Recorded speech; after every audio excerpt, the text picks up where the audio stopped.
Ever been ice fishing? It's like, the ultimate escape. Right. Quiet, peaceful, beautiful, until it isn't. That's kind of what happens in this story, Frozen Lake Nightmare. Yeah, that peaceful setting, it's almost like a trick, right?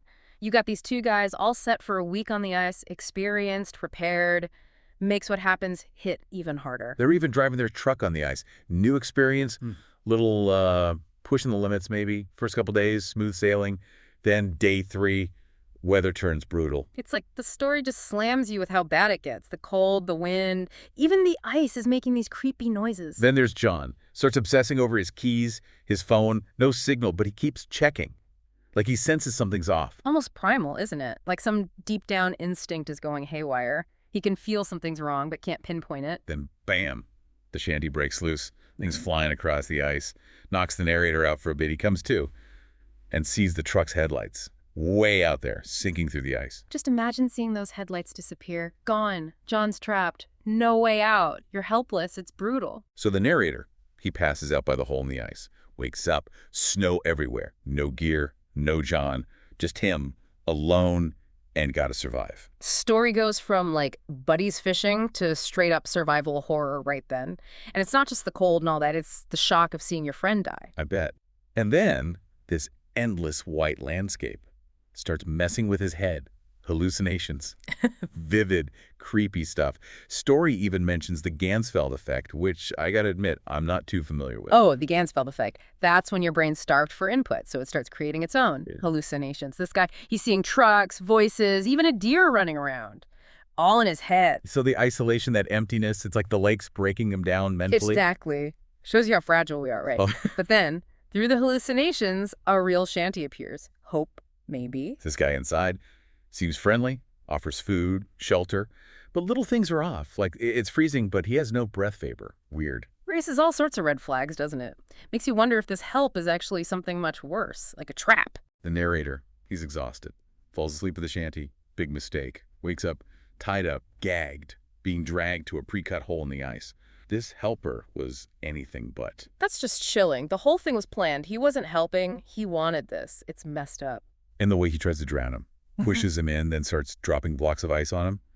Brutal, doesn't even cover it. Almost ritualistic, like he's getting off on it. This isn't just about survival, it's something darker. But the narrator, he fights back.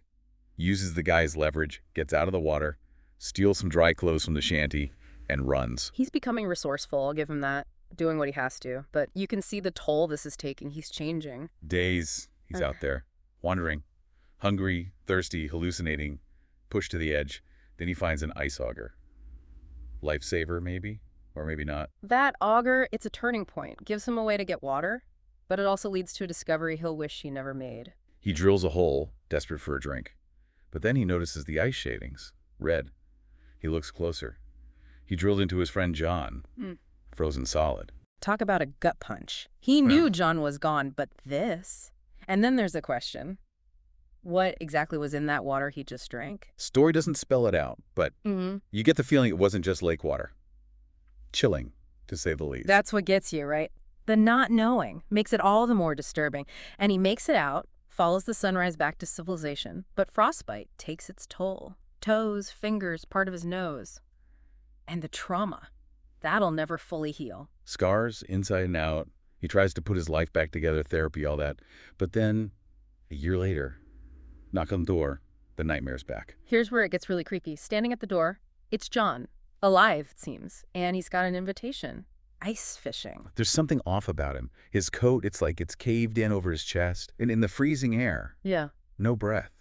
Just wrong. That image, it sends chills down your spine. It's not John. Not really. Something else is wearing his face. Like something out of a horror movie, right? Someone you thought was dead comes back.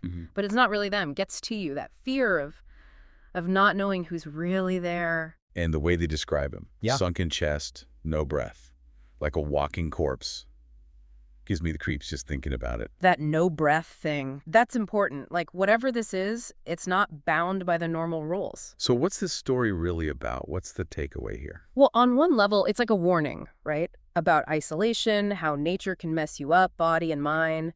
The lake's not just the setting. It's almost like a character itself, this force of nature, unforgiving. But it feels like there's something more going on, something deeper. Oh, yeah. It's like a metaphor for trauma, how guilt and fear can twist your reality. The hallucinations, that creepy guy in the shanty, even John coming back. It's all blurring the lines between what's real and what isn't. And the lake itself, all that emptiness, the ice. Yeah, it's the unknown, right? The stuff we can't control. Out there, anything can happen, natural or supernatural. Who knows? And what about the guy in the shanty? What Oh, was his deal?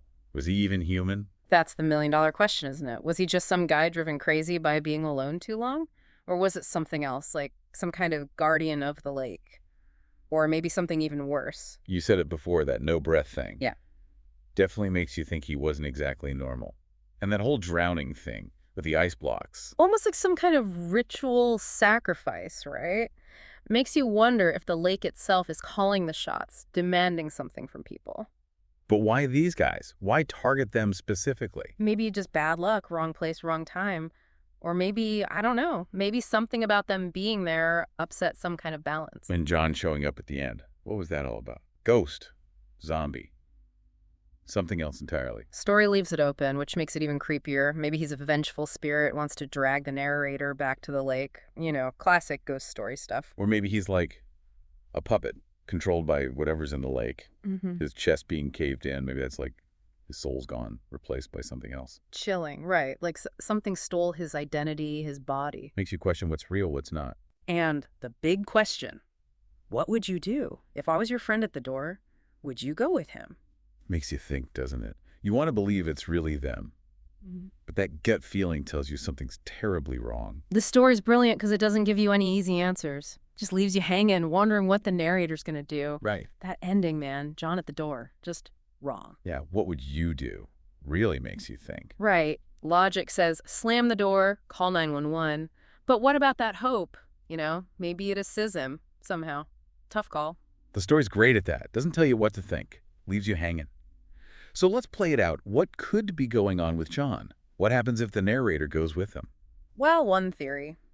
John's a vengeful spirit, wants revenge. Or maybe he wants to drag the narrator back to the lake, share his fate. Classic ghost story stuff. Makes sense. But there are other options too. What if it's not John? Not really. What if it's that thing from the lake controlling him like a puppet? That's where the lake being like alive comes in. It's playing games, using John to get to the narrator. Creepy. And maybe it's not even a ghost or a puppet. Maybe it's, I don't know, a copycat. Something wearing John's skin to trick him. Could be a trap. Get him back to the lake where it's strong and finish the job. Man, no matter how you slice it, it's Yeah. bad news. But that's what makes it so good, you know? That uncertainty that anything could happen makes you think about the stuff we just don't understand. Totally. Like, when do we ignore those warning signs? When does something familiar turn out to be dangerous? This whole story's a reminder. Sometimes the scariest things are the ones we think we know. And sometimes the most peaceful places hide the worst dangers. This lake, it was beautiful, but man, it was twisted. Real and unreal, all mixed up. So there we have it. Frozen Lake Nightmare. Definitely lives up to the name, gives you chills.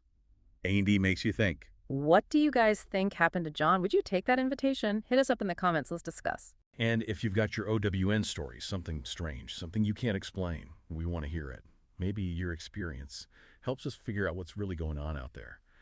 Until next time, stay curious, stay skeptical, but most importantly, stay safe. You never know what's waiting out there, just beyond the ice.